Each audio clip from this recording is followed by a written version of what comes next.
ಚೋರಿ ಸಮಾವೇಶಕ್ಕೆ ಹೊರಟಿದ್ದೀರಿ, ಮೊದಲು ಕಾಂಗ್ರೆಸ್ ಆಫೀಸ್ಗೆ ಹೋಗ್ತಿದ್ದೀರಿ, ಏನೆಲ್ಲ ಬೆಳವಣಿಗೆಗಳು ಸರ್ ಈಗ ನೆಕ್ಸ್ಟ್? ನಾವು 1,500 ಜನಕ್ಕೆ ಅಕಾಮಿಡೇಷನ್ ಮಾಡಿದ್ದೀವಿ. ಅವರವರೇ ಸುಮಾರು 2,000ಕ್ಕೂ ಹೆಚ್ಚು ಜನ ಅಕಾಮಿಡೇಷನ್ ಮಾಡ್ಕೊಂಡಿದ್ದಾರೆ. ಫ್ಲೈಟಲ್ಲೂ ಬಂದಿದ್ದಾರೆ, ಟ್ರೈನಲ್ಲೂ ಬಂದಿದ್ದಾರೆ, ಎಲ್ಲ ಬಂದಿದ್ದಾರೆ. ಸುಮಾರು ಹೆಚ್ಚು ಕಮ್ಮಿ 3,500ರಿಂದ 4,000 ಜನ ಬಂದಿದ್ದಾರೆ.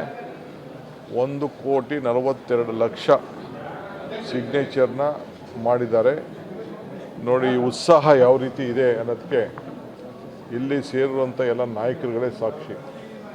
ಇಲ್ಲಿ ಬಂದಿರೋಂಥ ಪ್ರತಿಯೊಬ್ಬ ನಾಯಕರು ಕಾರ್ಯಕರ್ತರು ಕೂಡ ಯಾವ ಕಾರಣಕ್ಕೂ ಈ ದೇಶದಲ್ಲಿ ರಾಜ್ಯದಲ್ಲಿ ಕಾಂಗ್ರೆಸ್ನ ಉಳಿಸ್ಕೊಳ್ಬೇಕು, ಈ ಮತದಾನದ ಹಕ್ಕನ್ನು ಕಾಪಾಡಬೇಕು, ಕಾಂಗ್ರೆಸ್ ಈ ದೇಶಕ್ಕೆ ಕೊಟ್ಟಂಥ ಕೊಡುಗೆನ ನಾವೆಲ್ಲ ಉಳಿಸ್ಕೊಳ್ಬೇಕು ಅಂತೇಳಿ ಎಲ್ಲ ಬಂದಿದ್ದಾರೆ.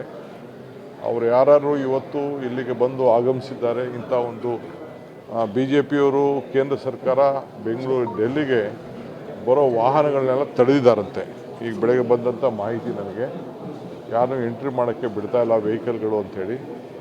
ಸೊ ಯಾಕೆ ಈ ಥರ ಮಾಡ್ತಾ ಇದ್ದಾರೆ ಗೊತ್ತಿಲ್ಲ. ಎಷ್ಟು ಸಾವಿರ ಜನ ಸೇರ್ತಾರೆ, ಯಾಕೆ ಇಷ್ಟು ಗಾಬರಿ ಮಾಡ್ಕೊಳ್ತಾ ಇದ್ದಾರೆ BJP ಕೇಂದ್ರ ಸರ್ಕಾರ ಅಂತ ಗೊತ್ತಿಲ್ಲ. ಆದರೂ ನಮ್ಮ ಧ್ವನಿ ಯಾರೂ ಮುಚ್ಚಾಕ್ಲಿಕ್ಕೆ ಸಾಧ್ಯ ಇಲ್ಲ. ನಾವು ದೇಶದ ಪರವಾಗಿ, ಜನರ ಪರವಾಗಿ 140 ಕೋಟಿ ಜನಸಂಖ್ಯೆಯ ಮತದಾನದ ಹಕ್ಕನ್ನು ಅವರಿಗೆ ಉಳಿಸ್ಬೇಕು ಅಂತ ನಾವು ಹೋರಾಟ ಮಾಡ್ತಾ ಇದ್ದೀವಿ ಹೊರತು ಇದರಲ್ಲೇನು ರಾಜಕಾರಣ ಏನಿಲ್ಲ ಇಲ್ಲಿ. ಸರ್ ಈಗ ಕಾಂಗ್ರೆಸ್ ಆಫೀಸ್ಗೆ ಹೋಗ್ತಾ ಇದ್ದೀರಿ, ಅಲ್ಲೇನು ಮೀಟಿಂಗ್? ಕಾಂಗ್ರೆಸ್ ಆಫೀಸಲ್ಲಿ ನಮಗೆ ಎಲ್ಲ ಕರೆದಿದ್ದಾರೆ. ಅಲ್ಲಿಂದ ನಾನು ಹೋಗೋದಿದೆ, ಬಸ್ಸಲ್ಲಿ ಹೋಗೋದಿದೆ. ಯಾಕೆಂದರೆ ಅಲ್ಲಿ ಟ್ರಾಫಿಕ್ಕು ಸಮಸ್ಯೆ ಆಗ್ತಿದೆ ಅಂತೇಳಿ ನಮ್ಮ ಆಹ್ವಾನಿಸಿದ್ದಾರೆ. ಸೊ ಎಲ್ಲ ನಮ್ಮ ಕಾರ್ಯಕರ್ತರಿಗೆ ಸ್ಪೆಷಲಾಗಿ ನೋಡಿರೋ ಟಿ ಶರ್ಟ್ಗಳೆಲ್ಲ ಮಾಡಿಕೊಟ್ಟಿದ್ದೀವಿ. ಅವ್ರಿಗೆಲ್ಲ ಕರ್ನಾಟಕ ಇದೆಲ್ಲ ಮಾಡಿಕೊಟ್ಟಿದ್ದೀವಿ ಎಲ್ಲರೂ ಕೂಡ. ಯಾಕಂದರೆ ಚಳಿ ಅನ್ನೋ ದೃಷ್ಟಿಯಿಂದ ನಾವು ಅವ್ರಿಗೆಲ್ಲ KPCC ವತಿಯಿಂದಲೇ ನೋಡಿ ಕೊಟ್ಟಿದ್ದೀವಿ. ನಾವೆಲ್ಲ ಹಾಕ್ಕೊಡಿ ಅಂತೇಳಿ ಅವ್ರಿಗೆ ಗುರ್ತಾದಂಗೆ ಆಗಬೇಕು, ಚಳಿನೂ ಅವರು ಕಾಪಾಡ್ಕೊಳ್ಬೇಕು, ಆ ರೀತಿ ಎಲ್ಲ ಮಾಡಿಕೊಟ್ಟಿದ್ದೀವಿ. ಪಾಪ ಅಷ್ಟು ದೂರದಿಂದ ಬಂದಿದ್ದಾರಲ್ಲ.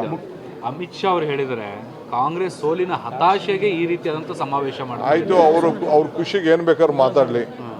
ನಾವು ಕಾಂಗ್ರೆಸ್ಸಿಗರು ಸೋಲಿಗೆ ಗೆಲುವಿಗೆ ಎಲ್ಲ ಯೋಚನೆ ಮಾಡೋದಿಲ್ಲ. ಈ ದೇಶಕ್ಕೆ ಸ್ವಾತಂತ್ರ್ಯ ತಂದುಕೊಟ್ಟಾಗ, ಪ್ರಜಾಪ್ರಭುತ್ವ ತಂದುಕೊಟ್ಟಾಗ, ಸಂವಿಧಾನ ತಂದುಕೊಟ್ಟಾಗ ಎಲ್ಲ ನಮ್ಮ ಹಿರಿಯರು ಎಷ್ಟು ಪ್ರಾಣ ತ್ಯಾಗ ಮಾಡಿದ್ರು. ಸೋನಿಯಾ ಗಾಂಧಿಯವರು, ಮನಮೋಹನ್ ಸಿಂಗ್ ದೇಶದ ಆರ್ಥಿಕ ತಜ್ಞನಿಗೆ ಅಧಿಕಾರ ತ್ಯಾಗ ಮಾಡಿದ್ರು. ಇಂದಿರಾ ಗಾಂಧಿ, ರಾಜೀವ್ ಗಾಂಧಿಯವರು ಅವ್ರ ದೇಹ ತ್ಯಾಗ ಮಾಡಿದ್ರು.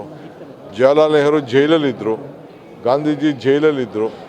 ಅಂದು 100 ವರ್ಷದಿಂದ ಗಾಂಧೀಜಿಯವರು ಈ ದೇಶದ ಸ್ವಾತಂತ್ರ್ಯಕ್ಕೆ ನಾಯಕತ್ವ ವಹಿಸಿದ್ರು. ಇವತ್ತು ಇದೇ ಕಷ್ಟ ಕಾಲದಲ್ಲಿ ಮಲ್ಲಿಕಾರ್ಜುನ ಖರ್ಗೆ ಅವರು ವಹಿಸಿದ್ದಾರೆ. ಸೊ ಹಿಂಗಿರುವಂಥ ಸಂದರ್ಭದಲ್ಲಿ ಒಂದು ಇತಿಹಾಸ ಇದೆ ಈ ಪಕ್ಷಕ್ಕೆ. ಮುಖ್ಯಮಂತ್ರಿಗಳು ಮತ್ತು ತಾವಿಬ್ಬರು ಕೂಡ ಸಮಾವೇಶಕ್ಕೆ ಒಟ್ಟಿಗೆ ಹೋಗ್ತಾರೆ. ಅವರು ಬರ್ತಾ ಇದ್ದಾರೆ. ನಾನು ಅವರಿಬ್ಬರು ಒಟ್ಟಿಗೆ ಗಾಂಧಿ ಭವನ್, ಇಂದಿರಾ ಗಾಂಧಿ ಭವನದಿಂದ ಹೋಗ್ತೀವಿ. ಸರ್ ಕಾಂಗ್ರೆಸ್ ಕಚೇರಿಯಲ್ಲಿ ಏನಾದ್ರು ಮೇಡಮ್ನ ಭೇಟಿ ಆಗ್ತೀರಾ ಸರ್?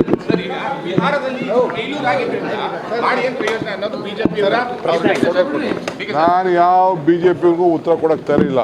ಈ ದೇಶದ ಜನತೆಗೆ ಮಾರ್ಗದರ್ಶನ ಕೊಡ್ತೀವಿ.